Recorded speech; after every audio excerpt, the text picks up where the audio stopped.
বাজার পৌরসভার দ্বারা স্বামীর যেখানে পূর্ণাবয় মূর্তি স্থাপন করেছে, আমরা প্রতিটি বছরই তাকে শ্রদ্ধা নিবেদন করি।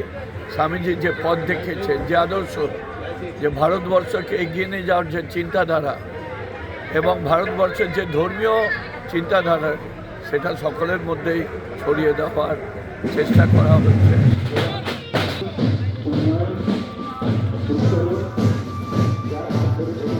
আজকের দিনে আমরা যেন দেশ জাগরণ হয়, দেশকে যেন ভালোবাসি, আর যুবকদের চরিত্র গঠন খুব দরকার। তাহলে ধীরে ধীরে সমাজে নিশ্চয়ই ভালো পরিবর্তন আসবে।